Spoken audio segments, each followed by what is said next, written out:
Shalom, puji Tuhan. Pada kesempatan hari ini saya akan menyampaikan tentang misi dalam jurnal yang membahas tentang misi rekonsiliasi konteks kemajemukan agama di Indonesia serta analisis naratif dalam Yohanes 20 ayat 19 sampai 23 dan implikasi misiologisnya. Pendahuluan dalam jurnal ini, gereja sebetulnya baru muncul sesudah kebangkitan Kristus dan kenaikannya ke surga.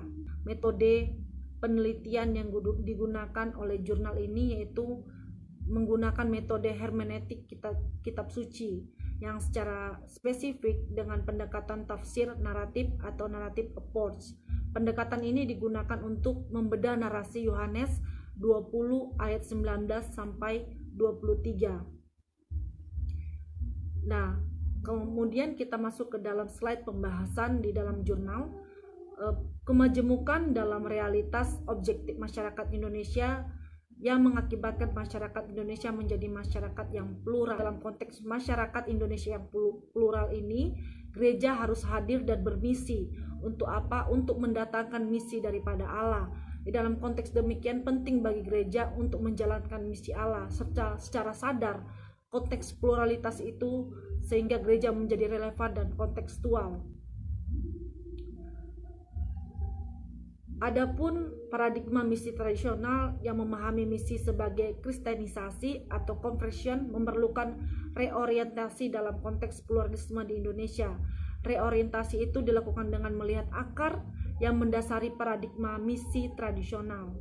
Dalam kitab Yohanes 20 ayat 19 sampai 23, kehadiran Yesus menjadi suatu pusat ataupun center bagi para murid-murid, di mana pada saat itu Yesus mendatangi murid-muridnya dan mengatakan suatu ungkapan yang luar biasa, yaitu ungkapan damai sejahtera. Dan ungkapan damai sejahtera inilah yang menjadikan landasan ungkapan itu harus dinyatakan dalam wujud nyata bagi para murid-muridnya sendiri. Misi rekonsiliasi dilakukan dengan menghadirkan damai sejahtera Allah yang dibawa oleh gereja di tengah-tengah dunia untuk menembus semua bidang kehidupan dan menegakkan damai yang merupakan bagian dari misi hakiki sebuah gereja Tuhan. Misi rekonsiliasi itu memiliki sifat humanis atau kemanusiaan yang merupakan misi rekonsiliasi kemanusiaan gereja Tuhan. Di dalam misi rekonsiliasi dalam konteks keberagaman agama merupakan panggilan bagi setiap gereja-gereja Tuhan untuk mendorong gereja Tuhan bermisi di dalam dialog dengan umat beragama lain. Gereja Tuhan diutus menjadi saksi untuk menghadirkan shalom Allah yang menjadi sumber cinta kasih, kepedulian, dan keadilan dan kebenaran bagi masyarakat dalam kemajemukan secara kultural dan religius.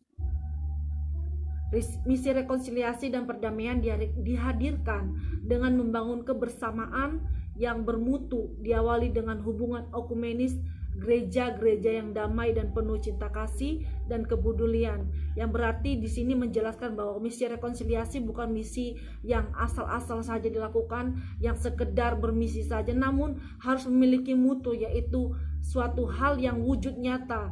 Damai sejahtera Allah harus dilakukan dan diterapkan dalam setiap gereja-gereja Tuhan.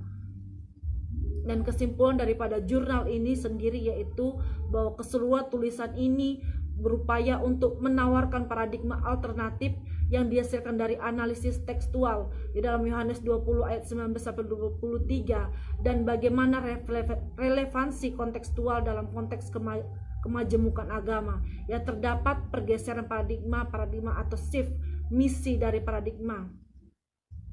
Kemudian kesimpulannya juga gereja-gereja dalam seluruh tugas pengutusannya bermisi dengan bersemangat rekonsiliasi dan menjadikan misi rekonsiliasi sebagai karya misiologis yang relevan dan kontekstual dalam konteks masyarakat majemuk di Indonesia.